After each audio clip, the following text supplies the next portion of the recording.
గత వారం మనం చదివిన ఆ వచనానికి మనం వెళ్దాం. యెషయా గ్రంథం 50వ అధ్యాయం 4వ వచనాన్ని చదువుదాం. యెషయా గ్రంథం 50వ అధ్యాయం 4వ వచనం. అలసిన వానిని మాటల చేత ఓరడించు జ్ఞానం నాకు కలుగునట్లుగా శిష్యునికి తగిన నోరు యెహోవా నాకు దయచేశాడు. శిష్యులు వినేటట్టుగా నేను వినడానికి ఆయన ప్రతి ఉదయమున నాకు వినుబుద్ధి పుట్టిస్తూ ఉన్నాడు. స్తోత్రం, హల్లెలూయా. ఈ వచనంలో మనం నేర్చుకోవలసిన గమనించవలసిన రెండు విషయాలు. శిష్యునికి తగిన నోరు దేవుని బిడ్డలకు ఉండాలి. స్తోత్రం. అలాగే శిష్యునికి తగినట్టుగా వినే బుద్ధి కూడా మనకు ఉండాలి. గత వారం నేను మీతో చెప్పిన మాటలు ఇవే. అలసిన వానిని మాటల చేత ఓరడించే జ్ఞానం మనకు కలిగేటట్టు శిష్యునికి తగిన నోరు మనకు ఉండాలి. అలాగే శిష్యునికి తగినట్లుగా వినే బుద్ధి కూడా మనకు ఉండాలి. దేవుని బిడ్డలు ఎప్పుడు అలసిపోయిన వారిని మాటల చేత ఓరడించే వారిగా ఉండాలి. స్తోత్రం చెప్పాలి. అలసిపోయిన వారిని మాటల చేత ఏం చేయాలి? ఊరడించటం అని అంటే ఊరించడం కాదు. కొంతమంది ఊరించటం అంటారుగా. ఊరించడం అంటే ఆశ చూపించటం, అంతే. ఊరించడం అంటే ఏంటి? ఆశ చూపించటం. నీకు అలా చేస్తాను, ఇలా చేస్తాను, నువ్వు అలా అయిపోతావు, ఇలా అయిపోతావు అని మాటలతో ఊరించటం. లోకంలో అందరూ చేసేది ఇదే. కానీ ఊరడించటం అని అంటే బలపరచటం, ధైర్యపరచటం, వారిని ప్రోత్సాహపరచటం. ఎందుకు అనంటే లోకములో చాలామంది వారి జీవిత ప్రయాణంలో అలిసిపోయి కొన్నిసార్లు ఆయాసంతోనూ దుఃఖముతోనూ కాలం వెళ్ళబుచ్చుతున్నారు. వారు బాగా అలిసిపోయి ఉన్నారు కనుక కదలలేని పరిస్థితులు కూడా చాలామందికి ఉన్నాయి.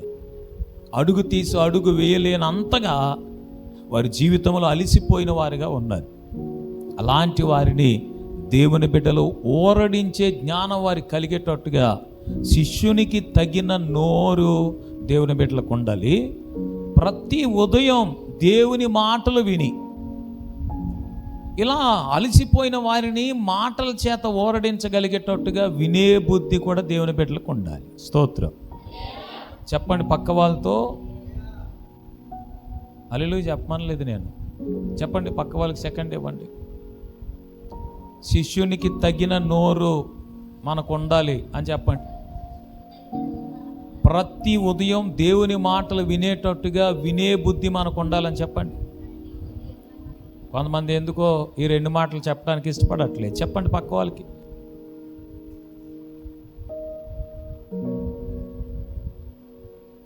ఒకసారి దేవునికి స్తోత్రం చెప్పండి.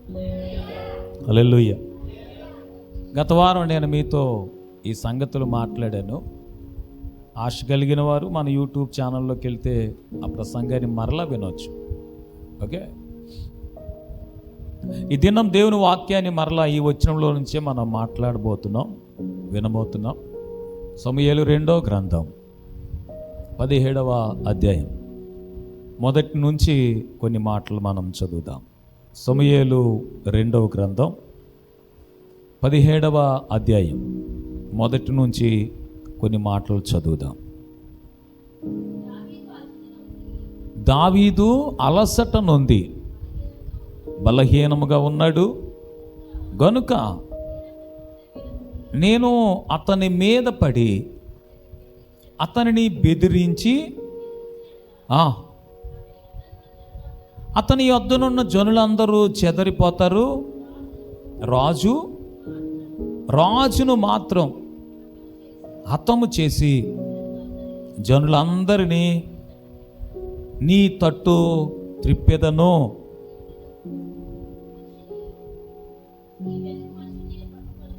నీవు వెదికే మనిషిని నేను పట్టుకోగా జనులందరూ వచ్చి నీతో సమాధాన పడతారు. ఆ గనుక నీ చిత్తమైతే నేను 12,000 మందిని ఏర్పరచుకొని పోయి ఈ రాత్రి దావీదును తరిమి పట్టుకొందునని అహీతోపెలు అబ్షాలోముతో చెప్పాడు. ఈ మాటలు వినండి. ఇక్కడ ఈ చదివిన మాటల్లో దావీదు మనకు కనిపిస్తున్నారు, ఆయన కుమారుడు అబ్షాలోము కనిపిస్తున్నాడు. అబ్షాలోముకు ఆలోచన చెప్పే ఒకడున్నాడు, అతని పేరు అహీతోపెలు. అహీతోపెలు అబ్షాలోముతో మాట్లాడుతూ అంటాడు, దావీదు అలిసిపోయి ఉన్నాడు, అలిసిపోయి బలహీనంగా ఉన్నాడు. నేను ఇప్పుడు ఏం చేస్తానంటే దావీదు మీద పడతాను. అలిసిపోయిన వారి మీద, బలహీనంగా ఉన్న వారి మీద పడి వారిని కొట్టడం చాలా తేలిక. స్తోత్రం. వినండి జాగ్రత్తగా, ఈ మాటలు మీకు అర్థం అవ్వాలంటే జాగ్రత్త వినండి. దావీదు అలిసిపోయి బలహీనంగా ఉన్న సమయంలో అహీతోపెలు ఒక ఆలోచన చేసి అబ్షాలోముతో చెప్తున్నాడు. అబ్షాలోము ఎవరో కాదు, దావీదు యొక్క కుమారుడే. దావీదు యొక్క కుమారుడే. ఎందుకీ అబ్షాలోముతో మాట్లాడుతూ అహీతోపెలు దావీదును కొట్టేస్తానడానికి కారణం ఏంటనంటే, దావీదు పరిపాలన చేస్తూ ఉండగానే, దావీదు రాజ్య పరిపాలన చేస్తూ ఉండగానే అబ్షాలోము కూడా రాజ్యములో కొంతమందిని పోగు చేసుకొని తండ్రికి విరోధంగా, తండ్రికి వ్యతిరేకంగా పరిపాలన కొరకు, రాజ్యాధికారం కొరకు ప్రాకులాడుతున్న పరిస్థితుల్లో మనం ఈ మాటలు చదువుతున్నాం. స్తోత్రం. తండ్రికి కుమారునికి రాజ్యం కొరకు జరుగుతున్న ఒక చిన్న పోరాటం అనాలి, లేక ప్రయత్నం అనాలి. అందులో భాగంగా దావీదు దగ్గర ఆలోచనకర్తగా ఉండే అహీతోపెలు. మీరు జాగ్రత్తగా వినాలి. ఎవరి దగ్గర ఆలోచనకర్త? దావీదుకు ఆలోచన చెప్పేవాడు అహీతోపెలు. దావీదుకు వ్యతిరేకంగా అబిషాలోము నిలవబడగానే అహీతోపెలు అబిషాలోము దగ్గరికి వెళ్ళిపోయాడు. అహీతోపెలు అబిషాలోము దగ్గరికి వెళ్ళిపోయి అహీతోపెలకు ఆలోచన చెప్పడం మొదలుపెట్టాడు. ఆ క్రమంలో ఒక రోజున అంటాడు, దావీదును నేను పట్టుకుంటాను, అక్కడ దావీదుతో ఉన్న జనులందరినీ చెదరగొట్టేస్తాను, అప్పుడు జనులు ఏం చేస్తారనంటే నీ పక్షంగా నిలబడతారు, నీతో సమాధాన పడతారని చెప్తున్నాడు. దేవుని బిడ్డ, ఈ సందర్భాన్ని ఈ పగటి వేళ మీకు జ్ఞాపకం చేయటానికి, నీవు బలహీనంగా ఉన్నప్పుడు, అలసిపోయి ఉన్నప్పుడు సాతాను నీ మీద పడి నిన్ను కొట్టే అవకాశం ఉంది. స్తోత్రం. హల్లెలూయా. ఎప్పుడు సాతాను నీ మీద పడేది ఎప్పుడు అంటే, నువ్వు బలహీనంగా ఉన్నప్పుడు, అలసిపోయి ఉన్నప్పుడు. నీవెప్పుడు ఆత్మీయ జీవితంలో అలసిపోకూడదు. స్తోత్రం. ఆగిపోకూడదు, బలహీనం అవ్వకూడదు. నిన్ను బలపరిచే దేవుని నుండి నువ్వెల్లప్పుడూ బలం పొందుకొని ఆత్మీయ జీవితంలో బలంగానే ఉండాలి. స్తోత్రం చెప్తారా? హల్లెలూయా. నీవెప్పుడు బలహీన పడకూడదు. నీవెప్పుడైనా బలహీన పడ్డావా, సాతాను నిన్ను ఎప్పుడు నీ మీద పడి నేను ఏం చేద్దామని ఎదురు చూస్తుంటాడు. అందుకే పేతురు తన మాటల్లో చెప్తున్నాడు. పేతురు రాసిన 2వ పత్రిక 5వ అధ్యాయం 8వ వచనం చదువుతుంటే, మీ విరోధి అయిన అపవాది ఎవరిని మృంగుదునా అని గర్జించే సింహం వలె తిరుగులాడుతూ ఉన్నాడని చెప్తున్నాడు. అందుకే ఆత్మీయ జీవితంలో దేవుని బిడ్డలు ఎప్పుడు బలహీన పడకూడదు, అలసిపోకూడదు. స్తోత్రం. దావీదు అలసిపోయి ఉన్నాడట, బలహీనంగా ఉన్నాడట. ఈ సంగతి అహీతోపెలు గ్రహించి అంటాడు అబ్షాలోముతో, నేను వెళ్తాను, దావీదు మీద పడి దావీదుతో ఉన్న జనులందరినీ చెదరగొట్టేస్తాను అంటాడు. అయితే ఈ మాట అబ్షాలోము విన్నాడు. విని దేవుడు, చూడండి, దేవుడు తన బిడ్డల పక్షంగా చేసే కార్యాలు చాలా ఆశ్చర్యంగా ఉంటాయి. స్తోత్రం. ఈ అహీతోపెలు దావీదు మీద పడతానని ఆలోచన చేస్తున్నాడు కదా, అప్పుడు అబీషాలోము అన్నాడు, ఆ అహీతోపెలు కాకుండా అబ్షాలోముకు ఆలోచన చెప్పి ఇంకొక అతను ఉన్నాడు. అతని పేరు హూషై. స్తోత్రం. అతని పేరు హూషై. మీరు చదవండి కిందకి. అబ్షాలోము ఈ సంగతి హూషైతో మాట్లాడాడట. మరి అహీతోపెలు ఇలా అంటున్నాడు, మనం ఏం చేస్తే బాగుంటుంది అని హూషైతో ఈ సంగతి చెప్పినప్పుడు హూషై దేవుని ఆలోచన, దేవుని పక్షంగా, దేవుని బిడల పక్షంగా నిలబడిన ఆలోచన ఇక్కడ మాట్లాడడాన్ని మీరు గమనిస్తారు. ఒకసారి ముందుకెళ్దాం మనం.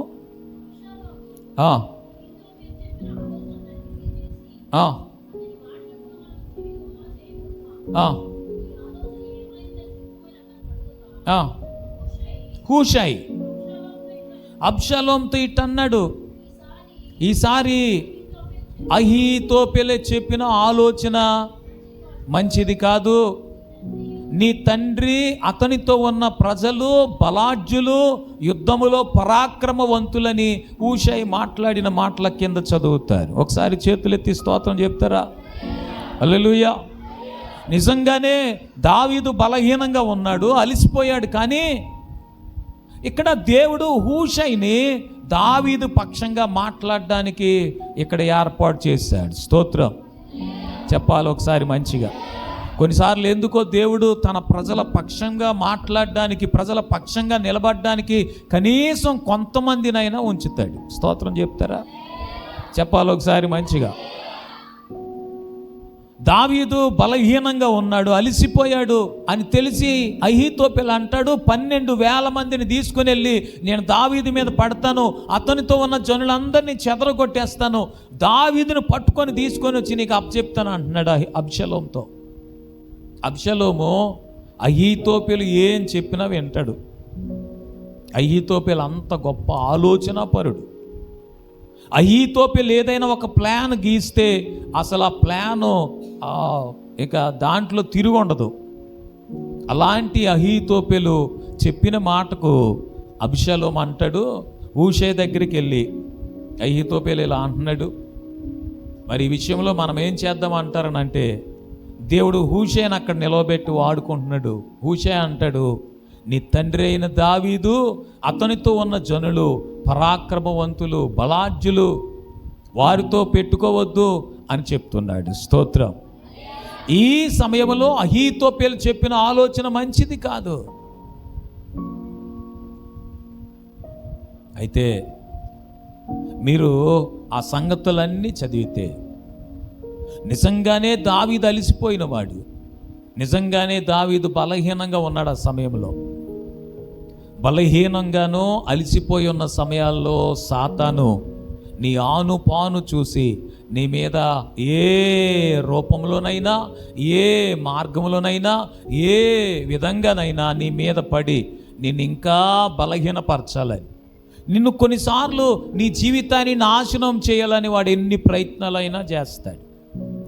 దేవుడే గనక నీ పక్షంగా నిలవబడి, ప్రభువే గనక నీ పక్షంగా పని చేయకపోతే నీవు నిలబడి నువ్వు బ్రతకటం అనేది కొన్నిసార్లు కష్టమైపోతుంది. స్తోత్రం చెప్పాలి మంచిగా. అందుకే పౌలు గారు ఏమంటారనంటే, నన్ను బలపరుచు వాని అందే నేను సమస్తమును చేయగలను. ఫిలిప్పీలకు రాసిన పత్రిక 4వ అధ్యాయం 13వ వచనంలో ఈ మాట పౌలు మాట్లాడతారు. ఆయన అంటున్నారు, నన్ను బలపరుచు అని అందే నేను సమస్తమును చేయగలను. పౌలు గారు ఇంకా ఏమంటారనంటే, నేను ఎప్పుడు బలహీనున్నో అప్పుడే బలవంతుండే. స్తోత్రం చెప్పాలి ఒకసారి మంచిగా. నేను ఎప్పుడు బలహీనున్న అప్పుడే బలవంతుండే. దేవుని బలాన్ని మీరు పొందుకోవటానికి యెషయా గ్రంథం 40వ అధ్యాయం 29వ వచనం అంటది, ఆయన అలిసిన వారికి, సొమ్మసిల్లిపోయిన వారికి బలాన్ని ఇచ్చే దేవుడు. మీ జీవితంలో ఎప్పుడైనా అలిసిపోయి ఉంటే కనుక, సొమ్మసిల్లిపోయి ఉంటే కనుక, దేవుని నుంచి మీరు బలం పొందేవారుగా దేవుని మీద ఆధారపడాలి. స్తోత్రం చెప్పాలి. హల్లెలూయా కాదు, ఎవరి మీద ఆధారపడాలి? దేవుని మీద ఆధారపడాలి. ఈ దినాల్లో మనుషులు అలిసిపోయినప్పుడు, సొమ్మసిల్లిపోయినప్పుడు, బలహీనం అయిపోయినప్పుడు దేవుని మీద ఆధారపడడానికి బదులు కొన్నిసార్లు ఎందుకో మనుషుల మీద ఆధారపడి, మనుషుల మీద ఆనుకొని, లేక మనుషుల ఆలోచన కోసం కనిపెట్టుకొని వారి జీవితాన్ని చేతుల ఆరా నాశనం చేసేసుకునే వారిగా ఉంటారు. నువ్వు దేవుని ఆలోచన కొరకు కనిపెట్టుకుంటే, నువ్వు ఎప్పుడైనా బలహీనమైపోతున్నప్పుడు, ఎప్పుడైనా అలిసిపోతున్నప్పుడు దేవుని మీద ఆధారపడడానికి దేవుని సన్నిధిలో నువ్వు ప్రార్థన చేయడం మొదలు పెడితే నా దేవుడు నీకు బలమిస్తాడని బైబిల్ చెప్తుంది. స్తోత్రం. చెప్పాలి మంచిగా. యెహోవా కొరకు ఎదురు చూచేవారు నూతన బలం పొందుతారని చెప్తుంది బైబిల్. నువ్వు అలిసిపోయావేమో, ఆయాసము ప్రయాసము ఉందేమో, లేక నువ్వు బలహీనం అయిపోయావేమో.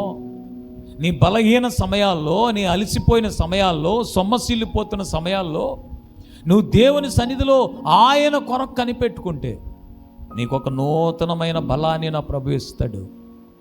నూతనమైన ఆలోచన నీకు ఆయన చెప్తాడు. నూతనమైన కార్యాలు నీ కొరకు చేస్తాడు. నేను నూతనమైన మార్గంలో నడిపిస్తాడు. స్తోత్రం. చెప్పాలి మంచిగా.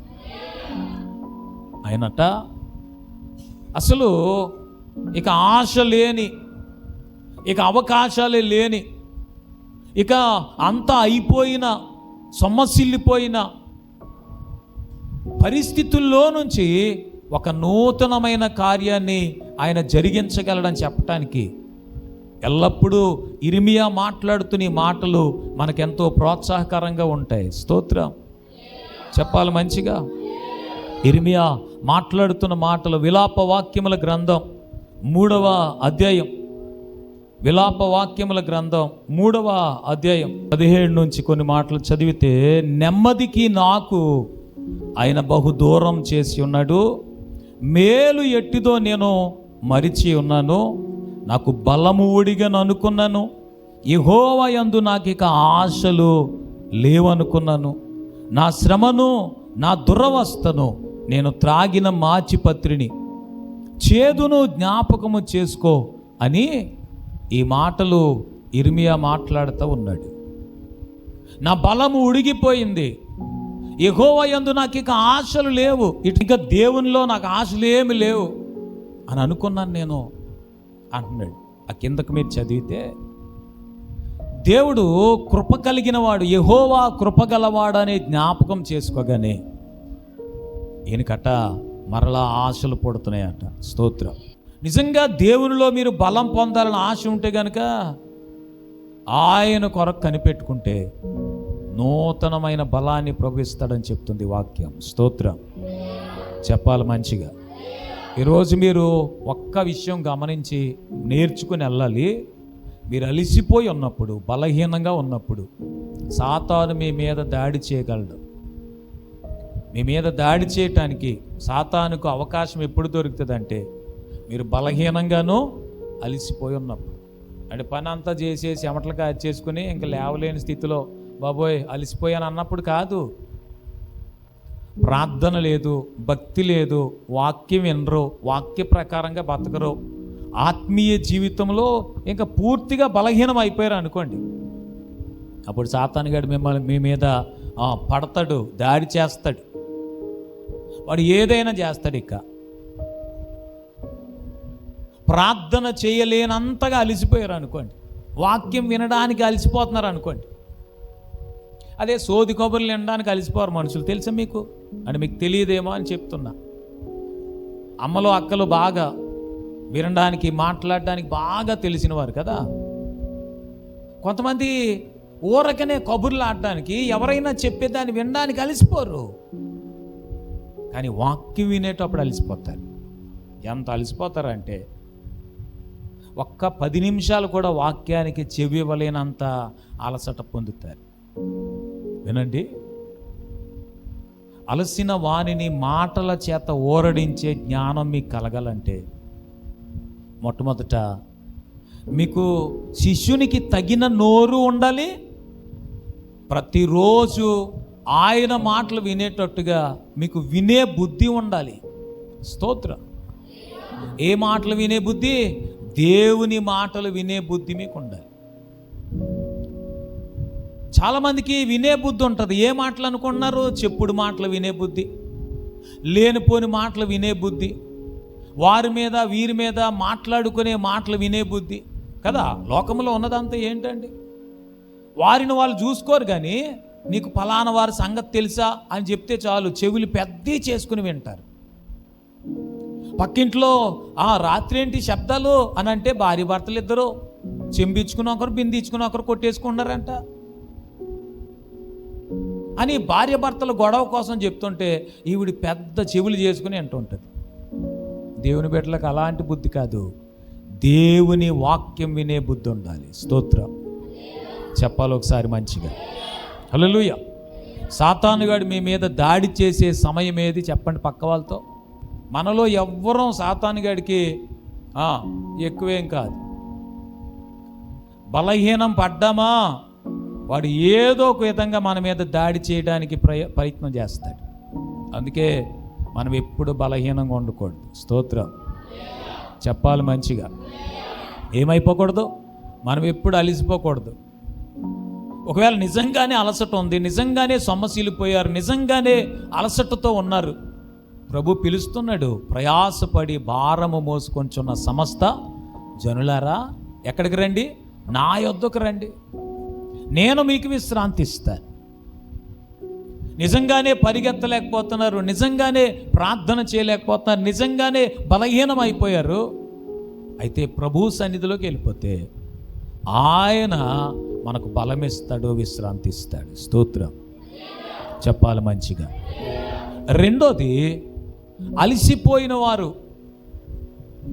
ప్రయాస పడుతున్నవారు, ఇక బలహీనం అయిపోయి కదలలేని పరిస్థితుల్లో ఉన్నవారు, ఏం మాట్లాడతారో వారికే తెలియదు, వారికి సరైన ఆలోచన ఉండదు. తెలుసా మీకు? ఇప్పుడు జీవితంలో విరక్తి చెంది విసిగిపోయి అలసిపోయి ఇక ఏమీ చేయలేని పరిస్థితుల్లోకి వచ్చేస్తే వారి జీవితం మీద కలుగుతున్న ఈ విసుగు, ఈ అలసట, ఈ విరక్తిని బట్టి ఏం మాట్లాడతారో వారికే తెలియదు. ఆ సందర్భమే ఆదికాండం 25వ అధ్యాయం 29వ వచనంలో చదువుతాం. మనం ఒకసారి చదువుతాం. ఆదికాండం 25వ అధ్యాయం 29, 30 వచనాలు చదువుతాం. 30 చదివితే మనకు బాగా కొంచెం వివరంగా ఉంటుంది. నేను అలసి ఉన్నాను, ఆ ఎర్రగా ఉన్న దానిలో కొంచెము దయచేసి నాకు పెట్టుమని అడిగాను. చూడండి, ఈ సందర్భంలో అలిసిపోయిన యాషావును మీరు చూస్తాను. నేను అలిసిపోయి ఉన్నాను, నేను సొమ్మసిల్లిపోయి ఉన్నాను, ఆ ఎర్రగా ఉన్న దానిలో నాకు కొంచెం పెట్టు అని యాకోబును బతిమలాడుతున్నాడు. యాకోబు అన్నాడు, నీ జ్యేష్ఠత్వం నాకు ఇచ్చేస్తే నేను ఎర్రగా ఉన్నది నీకు ఇస్తానని చెప్పాడు. అలిసిపోయిన సందర్భాల్లో, ఆత్మీయ జీవితంలో అలిసిపోయినప్పుడు నీ ఆత్మీయ జీవితాన్ని కూడా తాకట్టు పెట్టడానికి నువ్వు వెనకాడవని చెప్పడానికి ఈ సందర్భం చూపిస్తున్నారు. అలిసిపోయి బలహీనమైపోయి నువ్వు ఇంకా ఏం చేయాలో తెలియక అలాంటి సమయాల్లో నీ ఆనుపాను గమనించేవాడు సాతానుగాడు ఉన్నాడనే సంగతి మర్చిపోకూడదు. వాడు ఏం చేస్తాడనంటే, నువ్వు ఎప్పుడు ఆత్మీయంగా బలహీనం అయిపోతున్నావో, ఎప్పుడు అలిసిపోయావో చూసి వాడు సరిగ్గా నీకు ఎక్కడ వల వేయాలో అక్కడ వేస్తాడు.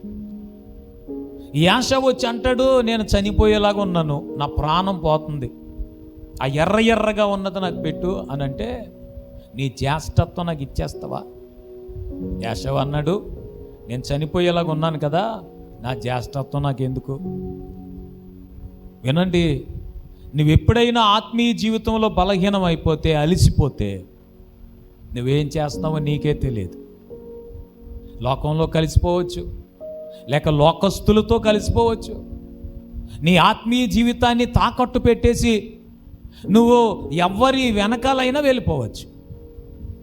కారణం ఏంటనంటే, నువ్వు అప్పుడు అనుకుంటావు, నేను అలిసిపోయాను, నా ప్రాణం పోయేలాగా ఉంది. ఒకవేళ యాషావు అప్పుడు ఏమనుకున్నాడనంటే, నేను ఇప్పుడు వెంటనే అది తినకపోతే, లేక నేను భోజనం చేయకపోతే చనిపోతాను అనుకున్నాడు. అలసిపోయిన వాళ్ళు, సొమ్మసిల్లిపోయే పరిస్థితులు ఉన్నవాళ్ళు, వారు అప్పుడు వారికి తినేది, వారు చేసేది సరి అయిందా కాదా, లేకపోతే వారికి బలం ఇచ్చేదా కాదా, వారిని బ్రతికించేదా మంచిదా కాదా, ఇంకా ఆలోచించేది ఏమి ఉండదు. వారి ఆలోచన అంతా గాలిలో కలిసిపోద్ది. వారు ఏం చేస్తున్నారో వారికే తెలియదు. అందుకే యాషావు తన విలువైన జ్యేష్ఠత్వాన్ని అమ్మేశాడు. నీ ఆత్మీయ జీవితంలో కూడా నువ్వు అలసిపోయిన సమయాలు, బలహీనమైపోయిన సమయాలు, నీ ఆత్మీయ జీవితాన్ని తాకట్టు పెట్టేసి నలుగురితో కలిసి లేక లోకంతో కలిసిపోయి నువ్వేం చేస్తున్నావో ఆలోచన లేకుండా బ్రతుకుతావేమో. జాగ్రత్త. ఎప్పుడైనా నీవు అలసిపోయినప్పుడు నువ్వు ఆలోచన కొరకు మరలా ప్రభు దగ్గరికి నువ్వు రావాలి. స్తోత్రం. ఆలోచన కొరకు ఎవరి దగ్గరికి రావాలి? ప్రభు దగ్గరికి రావాలి. మరలా బలం పొందుకోవడానికి ప్రభు సన్నిధికే రావాలి. నీవు మరలా నూతనమైన బలం పొందుకొని నీ జీవితంలో ముందుకెళ్ళిపోవటానికి ప్రభు దగ్గరికే రావాలి. అందుకే దేవుని వాక్యం మనకిచ్చే సలహా ఏంటంటే, ఎబ్రీయులకు రాసిన పత్రిక 12వ అధ్యాయం 3వ వచనం చదువుతుంటే, మీరు అలసట పడకయు మీ ప్రాణములు విసుకకయు ఉండునట్లుగా మీరు ఆయనను తలంచుకోండి. పాపాత్ములు ఆయనకు వ్యతిరేకంగా చేసిన తిరస్కారం అంతా తలంచుకోండి. మీ జీవితంలో మీరు అలసిపోకుండా ఉండాలి, మీరు విసిగిపోకుండా ఉండాలంటే ప్రభువునే తలంచుకోవాలి. స్తోత్రం.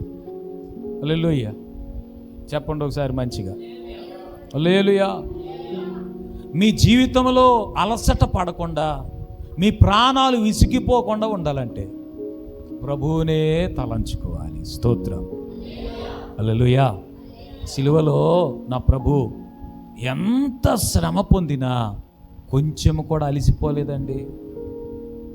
నిజంగానే గెత్సేమనే తోటలో ఆయన ప్రాణము పోవునంతగా దుఃఖములో మునిగిపోయి ఆయన చెమట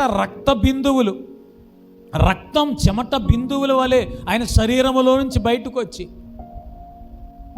ప్రాణము పోయేటంత దుఃఖములో ఉన్నాడు. అయినా అలసిపోలేదు. ఒకటి తక్కువ 40 కొరడా దెబ్బలు ఆయన వీపంతా చీల్చేశాయి. మాంసపు ముద్దలు ఆయన శరీరంలోంచి ఊడిపడ్డాయి. అయినా అలసిపోలేదు.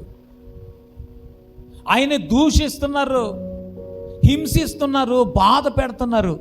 భారమైన సిలువ ఆయన మీద భుజం మీద పెట్టి మోయిస్తున్నారు. అయినా అలసిపోలేదు. అందుకే నా దేవుని వాక్యం ఏమంటుందనంటే, మీరు అలసిపోకుండా, మీ ప్రాణాలు విసిగిపోకుండా ఉండాలంటే పాపాత్ములు ఆయనకు వ్యతిరేకంగా చేసిన తిరస్కారం అంతా మీరు తలంచుకోండి. స్తోత్రం చెప్పాలి. ఎప్పుడైనా జీవితంలో విసిగిపోయిన వారు, అలసిపోయిన వారు చేసే పని ఏంటి అనుకుంటున్నారు? బరువులు మోయలేక అలసిపోవడం కాదు. జీవితంలో అలసిపోయిన వారు చేసే పని ఏంటో అమ్మా, చనిపోవడమే. ఇక నేను ఏం చేయలేను, నా వల్ల కాదు, ఈ భారం భరించలేను, ఈ బతుకు నేను బ్రతకలేను అనుకుని చనిపోవడమే. ఎందుకు? అలసిపోవటం, విసిగిపోవటం సంగతి అలా గుంచితే, ఎవరైనా ఒక్క మాట అంటే చాలండి కొంతమంది అది ఏం చేయలేరంటే భరించలేరు. అందుకే దేవుని వాక్యం అంటుంది, పాపాత్ములు తనకు వ్యతిరేకంగా చేసిన తిరస్కారం అంతా ఒకసారి తలంచుకోండి. ఆయన అలసిపోలేదు, విసిగిపోలేదు. వాటిని వింటూనే ఇప్పుడు యేసు ప్రభువును ఓరకనే అన్నారండి. ఆయన మీద లేనిపోయిన నేరాలన్నీ మోపారు. స్తోత్రం చెప్పండి. ఏం చేశారు? లేనిపోయిన నేరాలు. ఆయన చేసిన నేరాలు కాదాయి. సిలువలో యేసు ప్రభు అంత బాధ అనుభవించడం ద్వారా అయిపోయింది, సాతానుగాడి పని అయిపోయింది. స్తోత్రం. ఆడ తల చిదిగిపోయింది సిలువలో. చూడ్డానికి దేవుని బిడ్డలు బలహీనంగా కనబడతారే కానీ, హూషై అంటున్నాడు దావీదును గురించి, నీ తండ్రి బలాఢ్యుడు. స్తోత్రం చెప్పాలి ఒకసారి మంచిగా. నీ తండ్రి ఎవరు? బలాఢ్యుడు. అతనితో ఉన్నవారు అందరూ కూడా పరాక్రమవంతులు. మనం కూడా ధైర్యంగా చెప్పుకోవాలి, లోకములో ఉన్నవానికంటే నాలో ఉన్నవాడు గొప్పవాడని చెప్పాలి మీరు. ఆయన బలవంతుడైన దేవుడు. స్తోత్రం. దావీదును చూసి గొలియాతు అంటాడట, ఒరే కర్ర పట్టుకుని వస్తున్నావు, నేనేమైనా కుక్కనా అని అడిగాడంట. ఏంటది? దావీదు గొలియాతు దృష్టికి ఎలా కనబడుతున్నాడంటే బలహీనుడిగా కనబడుతున్నాడు, చాలా చిన్నవాడిగా కనబడుతున్నాడు. కానీ దావీదు యొక్క బలం ఎవరిలో ఉందనంటే దేవునిలో ఉంది. స్తోత్రం చెప్పాలి మంచిగా, ఇంకా మంచిగా. అందుకే పౌలులాగా నీవు నేను చెప్పగలగాలి, అలసిపోకూడదు, ప్రాణాలు విసిగిపోకూడదు. కొన్నిసార్లు ప్రార్థన చేసిన తర్వాత వెంటనే జవాబు రాలేదని విసిగిపోకూడదు. కొన్నిసార్లు ఆత్మీయ జీవితంలో ఇన్ని సంవత్సరాలుగా ప్రభువా నిన్ను ఆరాధిస్తున్నాను, సేవిస్తున్నానని అలసిపోకూడదు. మనము అలసట పడకుండా, మన ప్రాణాలు విసిగిపోకుండా ఆయనను తలంచుకుంటూ ఉంటే, ఆయన కొరకు కనిపెట్టుకుంటే నా దేవుడు మీకు నూతనమైన బలమిస్తాడు. మీ జీవితాల్లో తప్పకుండా నూతనమైన కార్యాలు ఆయన జరిగిస్తాడు. స్తోత్రం చెప్పాలి మంచిగా. హల్లెలూయా. ఏమండి, ఈ చెట్లు ఆకులు రాలిపోయే కాలం ఒకటి వస్తుంది. ఆకులన్నీ రాలిపోతాయి. దూరం నుంచి చూస్తే చెట్టు ఇంకెందుకు పనికిరానిది అయిపోయింది అన్నట్టు అనిపిస్తుంది. ఏమైపోయింది? కానీ విశేషం ఏంటంటే త్వరలోనే దానికి మరలా చిగురు వస్తుంది. స్తోత్రం. ఒకవేళ మిమ్మల్ని మీరు చూసుకున్నా, మీ గురించి మీరు ఆలోచించుకున్నా, ఆకులు రాలిపోయిన, మోడుబారిపోయిన, లేక బోడిగా అయిపోయిన చెట్టు లాంటి జీవితంలాగా కనిపిస్తుంటే మీరు అలసిపోవద్దు, విసిగిపోవద్దు. నా దేవుడు మరలా మీ జీవితంలో నూతనమైన ఏంటిది చిగురు, నూతనమైన కార్యాలు నా దేవుడు మీ కొరకు చేస్తాడు. స్తోత్రం చెప్దాం మంచిగా. అందుకే దావీదు పరిస్థితిని చూస్తే చూడ్డానికి బలహీనంగా ఉన్నాడు. నిజంగానే బలహీనంగా ఉన్నాడేమో, నిజంగానే అలిసిపోయి ఉన్నాడేమో. ఆ సమయంలో అహీతోపెలు దావీదు మీద పడి దావీదును పట్టుకుందాం అనుకుంటున్నాడు. కానీ దేవుడు హూషైని ప్రేరేపించి దేవుడు దావీదు పక్షంగా నిలబడి అబిషాలోముకు హూషై ఆలోచన చెప్పేటట్టుగా చేశాడు. స్తోత్రం. ఆలోచన అందరూ చెప్తారు, ఆలోచన అంగీకరించాలిగా.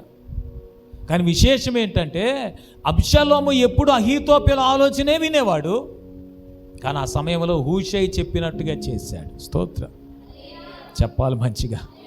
నీ మీద శత్రువు దాడి చేయటానికి చేసి ఆలోచనను చెడగొట్టి, ఆలోచనను పడగొట్టి, నీ మీద శత్రువు దాడి చేయకుండా నిన్ను మరలా నిలవబెట్టడానికి కావలసిన కార్యాలు జరిగించడానికి నా దేవుడు సమర్థుడు. స్తోత్రం హల్లెలూయా.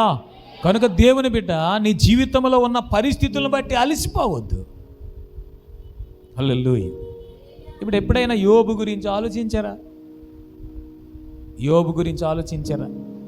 యోబును మీరు చూసుంటే, ఆయన ఉన్న పరిస్థితుల్లో మీరు చూసుంటే, యోబు గురించి మిమ్మల్ని ఒక మాట చెప్పమనంటే ఇంకా యోబు పరిస్థితులు మరలా మామూలు అవటం అసలు జరగని పని అని చెప్పి ఉండేవారు. స్తోత్రం. ఇంత ప్రార్థన చేసావు, ఇంత భక్తి చేస్తున్నావు, ఇంతగా దేవుని కొరకు ప్రయాసపడుతున్నావు. సాతానుగాడు వచ్చి చెవి దగ్గర చెప్తుంటాడు, ఏమైనా ఫలితం ఉందా? మీరు కానీ నేను కానీ వెనక్కి తిరిగి చూసుకుంటే ఏం కనిపించదు. కొన్నిసారి స్తోత్రం ఏమనిపించదు, ఏమి జరుగుతున్నట్టు అనిపించదు, ఏదైనా జరిగినట్టు కనిపించదు.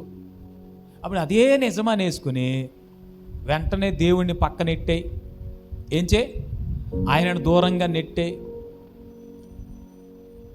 సాతానుగాడికి అదే కావాలి. నువ్వు దేవుని పక్కన పెట్టేగానే, లేక ఆయన్ని దూరంగా నెట్టేగానే వాడు వచ్చి చేరతాడు నీ పక్కన. స్తోత్రం. బైబిల్ అంటుంది, ఎవడైనా నిప్పుల మీద నడిస్తే వాని పాదాలు కమలకుండా ఉంటాయా? ఒడిలో నిప్పు ఉంచుకుంటే కాలకుండా ఉంటుందా? సాతానుగాడిని తెచ్చుకొని మనం పక్కన ఎట్టుకున్నాం అనుకోండి, ఎవరిని? సాతానుగాడినే. ఒక కథ విన్నారా? ఒకసారి ఎప్పుడో తుఫాన్ వచ్చిందట. తుఫాన్ వస్తే ఏమండి నక్క కాకి గూట్లోకి చేరిందంట. ఎక్కడ చేరింది? మరి దానికి చోటు ఎక్కడ ఇచ్చిందో ఈ కాకి.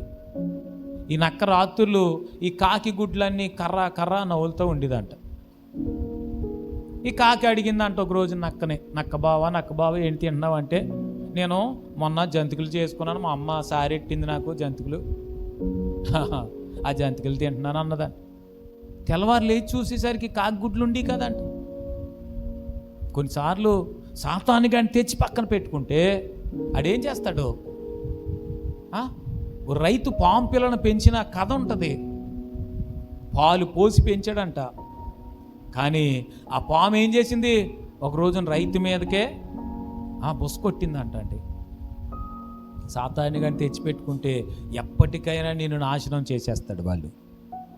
అందుకే వాడు చెప్పే ఆలోచన అహీతోపెల ఆలోచన లాంటిది.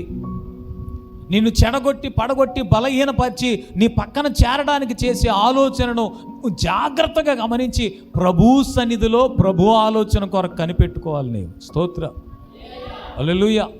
ఎప్పుడైనా అలసిపోయావు అనుకోండి, నిజంగానే విసుగు చెందారు, విరక్తి చెందారు, మీ మీద మీకు చిరాకు వచ్చేస్తుంది, వెంటనే ప్రభు సన్నిధికి వెళ్ళిపోతే మీకు విశ్రాంతిని ప్రవేశిస్తానని చెప్తున్నాడు. స్తోత్రం, హల్లెలూయా. ఎప్పుడైనా మీ జీవితంలో అలసట పడిపోయినట్టు, విసిగిపోతున్నట్టు అనిపిస్తూ ఉంటే వెంటనే ప్రార్థన చేసుకోండి. లేదు మాతో చెప్పండి, మీకోసం మేము ప్రార్థన చేస్తాం. స్తోత్రం. యేసుప్రభు పేతురుతో అంటారు, సిమోనా, సాతాను మిమ్మల్ని పట్టి గోధుమల వలె జల్లించాలనుకున్నాడు, కానీ నేను నీ కొరకు వేడుకున్నాను అని చెప్తున్నారు. స్తోత్రం. కొన్నిసార్లు ఎందుకో అలసిపోయినప్పుడు, బలహీనం అయిపోయినప్పుడు కనీసం ప్రార్థన కూడా చెయ్యాలని అనిపించనంతగా బలహీనం అయిపోతారు కొంతమంది. ఒకవేళ మీ జీవితంలో అలాంటి పరిస్థితులు ఎప్పుడైనా వస్తే మాకు ఫోన్ చేసి చెప్పండి, వెంటనే మేము మీ కొరకు ప్రార్థన చేస్తాం. నా ప్రభువు మీకు బలం ఇస్తాడు. స్తోత్రం. నా ప్రభు ఏం చేస్తాడు? బలం ఇస్తాడు. ఆయన ఎంత ఆశ్చర్యమైన కార్యాలు చేయగలడనంటే, ఓ దైవ సేవకుడు చెప్పిన సాక్ష్యాన్ని మీతో చెప్పిన మాటలు ముగిస్తాను. ఒక ఆయన ఎరువుల వ్యాపారం చేసి నష్టమైపోయాడంట. స్తోత్రం. ఏ వ్యాపారం? ఎరువుల వ్యాపారం చేసాడంట, నష్టమైపోయాడు, అప్పులు అయిపోయాడు. ఇక ఆయనకి బుర్రపాడైపోయిందంట అండి. మానసికంగా అప్సెట్ అయిపోయి, మన మాటలో చెప్పాలంటే పిచ్చోడు అయిపోయాడంట. ఆ పిచ్చోడు అయిపోయిన వ్యక్తిని భార్య మందిరానికి తీసుకొచ్చారంట. స్తోత్రం. అలాంటి వ్యక్తిని తీసుకుని వచ్చారట. దేవుని సేవకుడు వాక్యం చెప్తూ ఉండగా, వాక్యం వింటూ ఉండగా అతను బాగైపోయాడంట. స్తోత్రం. దేవుని వాక్యం ఎందుకు వినమని చెప్తాం తెలుసా? మన మెంటలంతా పోతుంది.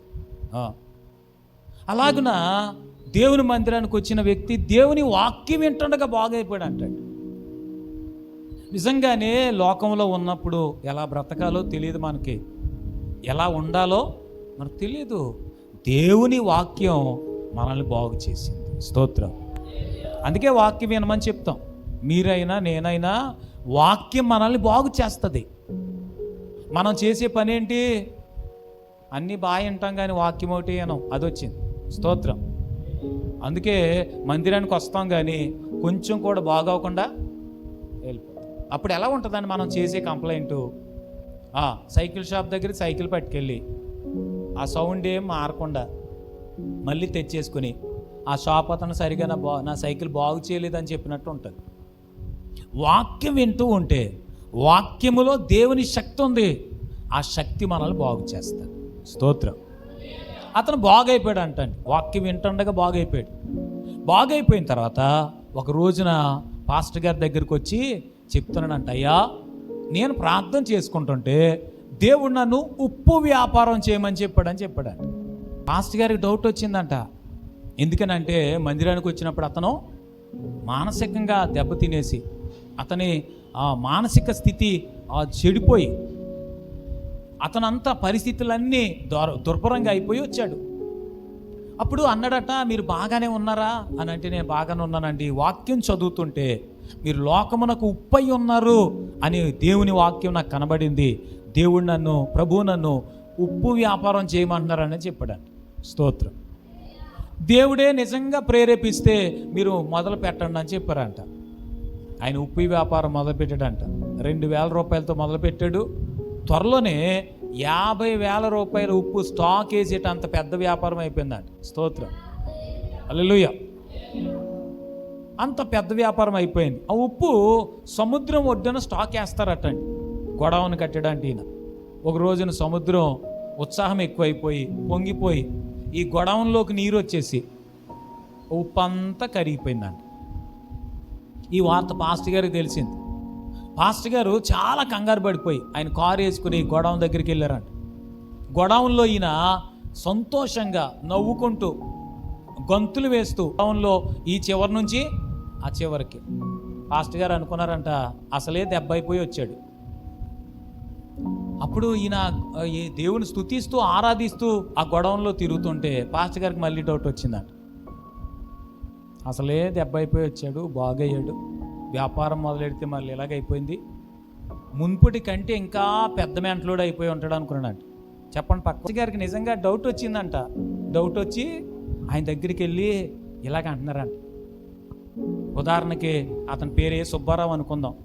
సుబ్బారావు గారు బాగానే ఉన్నారా? ఆయన అన్నాడు, నేను బాగానే ఉన్నాను. ఇప్పుడు మెంటలో ఏమంటారు, పొరపాడైపోయిన వాళ్ళు ఏమంటారు? వాళ్ళు కరెక్ట్గా మాట్లాడతారు తెలుసా? అవునా కాదు చెప్పండి? సరిగ్గా మాట్లాడతారండి.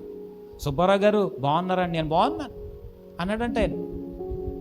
మరి ఏంటి ఉప్పు కొట్టుకెళ్ళిపోయింది కదా, మీకు బాధ లేదా అంటే, పాస్టర్ గారు అన్ని ఆశీర్వాదాలు సర్వ సమృద్ధి దేవునిలోనే మనకు ఉన్నాయని మీరు చెప్పారు కదా. సర్వ సమృద్ధి ఎవరిలో ఉంది? దేవునిలో ఉందని చెప్పారు కదా. దేవుడు మరలా ఇస్తాడు నాకు, కనుక అందుకే దేవుణ్ణి నేను స్తుతిస్తున్నానని చెప్పాడంట ఆయన. స్తోత్రం చెప్పాలి ఒకసారి మంచిగా. అదే మీరైతే నేనైతే ఏమని చెప్పుందో, అసలే నష్టమైపోయి అసలే కష్టాల్లో దేవుని దగ్గరికి వచ్చానండి, ఏదో దేవుడు ఆయన నమ్ముకున్నందుకు మళ్ళీ ఉప్పు వ్యాపారం మీద మొదలు పెడితే బాగానే ఉందిరా బాబు అనేసరికి మళ్ళీ దేవుడు నన్ను ఏం చేయలేదు, చూడలేదు. వెంటనే విరిగిపోతాం, వెంటనే విసిగిపోతాం, వెంటనే అలసిపోతాం. దేవుని యందు విశ్వాసం ఉంచమని మనకు ఎవరని చెబితే, అమ్మో ఇంకేం దేవుడు అండి, దేవుడు నాకేం చేశాడండి అని చెప్తారా? చెప్పరా? త్వరగా చెప్పేస్తాం మనమైతే.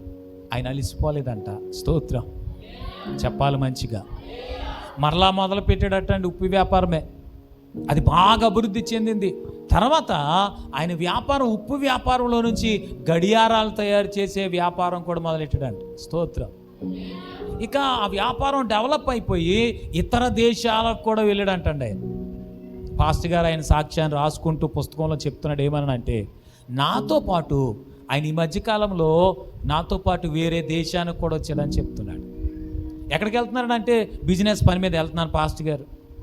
ఎలాంటి వ్యక్తి? మెంటల్ అయిపోయి మందిరానికి వచ్చిన వ్యక్తి. స్తోత్రం. అసలే నష్టమైపోయాడు. ఆ నష్టమైపోయిన తర్వాత ఇంకా వ్యాపారం మొదలు పెడితే, ఉప్పు వ్యాపారం మొదలు పెడితే అది వరదల్లో కొట్టుకెళ్ళిపోయింది. అయితే నూతనమైన బలాన్ని ప్రభు ఇచ్చి అతన్ని మునుపటి కంటే మరింత ఎక్కువగా ఆశీర్వదించాడు, అభివృద్ధి చేశాడు. స్తోత్రం చెప్పాలి మంచిగా. ఈ మాటలు వింటున్న దేవుని బిడ్డ, ఎప్పుడైనా నువ్వు భరించరానంత, తట్టుకోలేనంత కష్టము, శ్రమ, దుఃఖము నీకుంటే గనుక అయిపోయింది అనుకోకు. స్తోత్రం. నా దేవుడు ఏం చేయగలడనంటే ఒక నూతనమైన ప్రారంభాన్ని జీవితంలో మరలా అనుగ్రహించగలడు. అలసిపోవద్దు, విసిగిపోవద్దు, ఆయనను తలంచుకుంటూ. హల్లెలూయా. సిలువలో యేసుప్రభు చనిపోగానే ఇంక యేసుప్రభు అని అయిపోయిందా? అయిపోలేదండి. సమాధిలో నుంచి మరలైన పునరుత్థానుడయ్యాడు. ఒక నూతనమైన ప్రారంభం. నీ జీవితాన్ని కూడా నా దేవుడు అలా చేయగలుగుతాడు. అంతా అయిపోయింది, ఇంకేమీ లేదు అని అలిసిపోయి విసిగిపోయి బలహీనమైపోతే ఆ సమయంలో సాతాను నీ మీద దాడి చేయడానికి చూస్తాడు. అందుకే అలసిపోవద్దు, విసిగిపోవద్దు. ఆయన కొరకు కనిపెట్టుకోవటానికి మరింతగా ఆయన సన్నిధిలో చేరి ప్రార్థన చేస్తే ఒక నూతనమైన బలం నా దేవుడు నీకు ఇస్తాడు. ఒక నూతనమైన ప్రారంభాన్ని నీ జీవితంలో చూస్తావు. దేవుని యొక్క నూతనమైన కార్యాలను అనుభవించగలుగుతావు. స్తోత్రం. ప్రభువా, నాకు అలాంటి కృప కావాలని ఆశతో మనం అడగడానికి ఒకసారి లేచి నిలబడి ప్రార్థన చేద్దామా?